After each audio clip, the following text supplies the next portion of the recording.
బౌద్ధకుని మీద ఇలాగా లేని వార్త పుట్టిస్తే ఈరోజు ప్రజల్లో మరి రాష్ట్ర మంత్రి వర్యులు ఏపీ రాష్ట్ర మంత్రి వర్యులు చంద్రబాబు నాయుడు గారి మీద ఏపీ ప్రజలకి ఒక నమూనా ఉంది. ఎందుకు? ఆయన కొన్ని మంచి పనులు చేస్తున్నారని. ఈరోజు దైవసేవకుడు, అభిషేక్తుడు, సత్య సంబంధి, దైవజనుడు శాలంరాజు మీద అన్న మీద బురద చేస్తున్నారు కదా ఇలాంటి వారు. అప్పుడు చెప్పకుండానే బండి సంజయ్ గారి మీద ఉన్న అభిమానము, మరి మంత్రి వర్యులు నారా చంద్రబాబు గారి మీద ఉన్న అభిమానము, హోంశాఖ మంత్రి వర్యులు మంత్రి గారు మరి మేడం గారు అనిత మేడం మీద ఉన్న అభిమానము ప్రజలలో పోయిద్ది. ఇలాగ పోటని కారుకుడు ఎవడు? ఈ రాజు నూసోడు. ఇప్పుడు చెబుతున్న యాంకర్స్ ఎందుకు? ఒక నీతిమంతుని మీద లేని వార్త పుట్టడమే కాకుండా ఆ యొక్క నీతిమంతుని మీదకి ఇలాంటి వారు అరెస్ట్ వారెంట్ ఇచ్చారు అన్నప్పుడు కొన్ని కోట్ల మంది ప్రజలు ఉన్నారు. ఓట్లు లిస్టులోకి వచ్చేటప్పటికి కొన్ని కోట్ల మంది క్రైస్తవులు ఉన్నారు. కొన్ని కోట్ల మంది ప్రజలు శాలేమన్న మాట చూసే తప్పకుండా అన్న అడుగుజాడల్లో, అన్న చెప్పిన బోధల్లో నడుస్తూ ఉన్నారు. ఈరోజు ఒక మంత్రి కానీ, ఒక రాజకీయవేత్త కానీ ఒక కూటమి ఏర్పాటు చేసి ఆయన మొదలుపెట్టిన కాడ నుంచి మరలా ప్రజలు లేకుండా ఉంటారా అంటే అనుమానాస్పదమే, కష్టమే. కానీ శాలేమన్న వాక్య సందేశం ఇచ్చేటప్పుడు కొన్ని కోట్ల మంది ప్రజలందరూ కూడా మెసలటం కానీ, కూర్చున్న చోటు నుంచి పక్కకు పోవటం కానీ, అన్న వాక్య సందేశం ఇచ్చేంతసేపు కూడా అలాగనే ఆలోకిస్తూ ఉంటారు.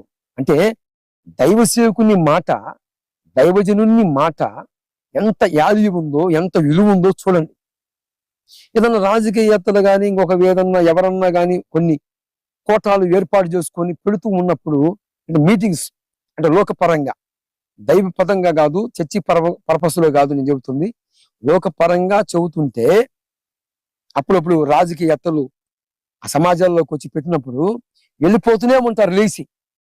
అలా దేవుని పాత్ర చర్చిలో కావచ్చు, బహిరంగ సభల్లో కావచ్చు, శాలేము రాజన్న వాక్కుని విడుదల చేస్తున్నప్పుడు ఆ వాక్కులో దేవుని యొక్క శక్తి ఉంటది అని చెప్పి ఎవ్వరు, చిన్న పిల్ల కూడా, చిన్న బిడ్డ కూడా కదలదు అన్న వాక్యాలు చూస్తే మనము మరలా మీటింగ్స్ మరలా రాబోతున్నాయి. మరలా సంవత్సరము తిరిగి మరలా రానే వస్తుంది. ఆ మీటింగ్స్ లో ఎక్కడ వాళ్ళక్కడ కదలకుండా కూర్చొని అన్న చెబుతున్న మాటలని శ్రద్ధగా స్వీకరిస్తూ ఉంటారండి. కానీ మనము లోకపరంగా రాజకీయవేత్తలు కొన్ని మీటింగ్స్ లో చూస్తే ఇవి రెస్పెక్ట్ టేక్ రెస్పెక్ట్, గౌరవం ఇచ్చి పుచ్చుకోవాలి, అది ఉండదు. ఆయన చెబుతూనే ఉంటారు, ఈ వచ్చిన వాళ్ళు పబ్లిక్ వెళ్ళిపోతూనే ఉంటారు. ఇన్నున్నాయి. కానీ ఇన్ని కోట్ల మంది ప్రజలకి, ప్రజలందరూ కూడా అన్న మాట మీద ఆధారపడటమే కాదు, అన్న మాట మీద ఎంత గౌరవమో, ఎంత ప్రేమో, అలాంటి అన్న మీద అరెస్టు వారెంటు బండి సంజయ్ గారు ఇచ్చాడు, మంత్రి వర్యులు నారా చంద్రబాబు గారు ఇచ్చారు, హోంశాఖ మంత్రి అనిత ఇచ్చింది అని వారి మీద కూడా బురదేస్తూ ఇలాంటి ఫేక్ వీడియోలు, ఫేక్ న్యూస్ పెట్టుకొని ఇలాంటి ఛానల్స్ ని ఏం చేయాలండి? ఈ ఛానల్స్ అన్ని ఆనాడు ఎక్కడికి వెళ్ళా? ప్రశస్తి వర్షం కురుస్తుందంట. ఈ రాజు న్యూస్ ఛానల్ వీడంతా దుర్మార్గుడు, వీడంతా నీచుడు, ఇంకొకడు ఉండడు. ఎందుకంటే ఈ రాజు న్యూస్ ఛానల్ వాడు వీడు ఎక్కడున్నాడు? గతంలో మరిపూడు ఘట్టములో కొంతమంది చిన్న పిల్లల మీద, 6 సంవత్సరాల పిల్లల మీద అత్యాచారం చేసినప్పుడు ఈ రాజు న్యూస్ ఛానల్ ఎక్కడున్నాడు? ఇప్పుడు వస్తున్న ఛానల్స్ లో వాళ్ళు ఎక్కడున్నారు? కనపరుస్తూ ఉన్నారట.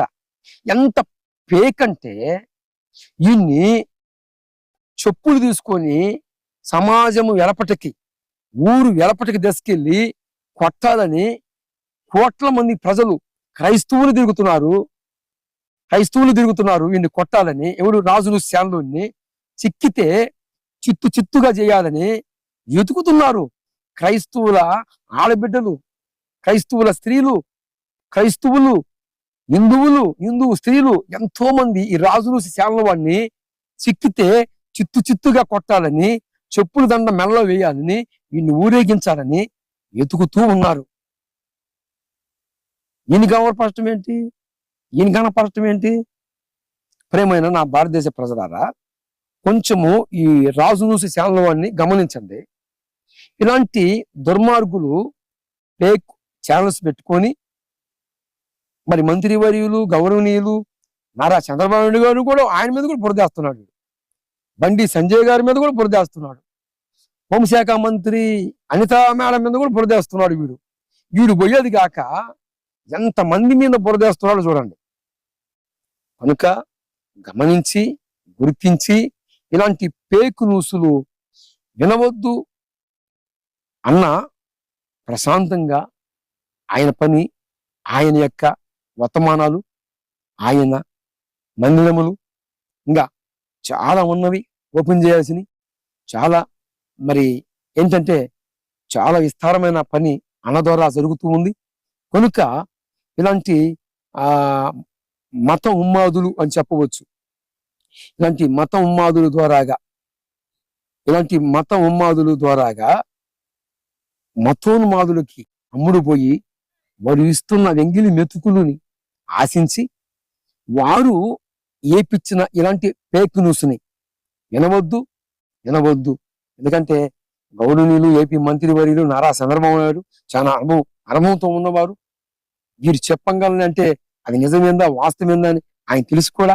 కొన్ని కోట్ల మంది ప్రజల హృదయాల్లో, చాలబరాజన్నకి హృదయాల్లో స్థానం ఉంది ఈరోజు ప్రపంచవ్యాప్తంగా. అలాంటి దైవజనుడి మీద అరెస్టు వారెంట్ ఎలాగిస్తాడు? చంద్రబాబు నాయుడు ఎలాగిస్తాడు? బండి సంజయ్ గారు ఎలాగిస్తారు? హోంశాఖ మంత్రి గారు మేడం గారు, మరి అనితా మేడం గారు ఎలాగిస్తారు? ఆషామాషా కాదు. ఎందుకంటే ఆయన ఏమన్నాడండి? పూలు పెట్టుకున్న స్త్రీలందరూ బజారు మళ్ళీ అని అన్నాడా? ఎలా కల్పిస్తారంటే వీళ్ళు ఈ కల్పన మసిబూసి మారేడికాయ అంటారే, ఆ మారేడికాయ చేయాలని ఎలాగ ప్రయత్నం చేస్తారు చూడండి.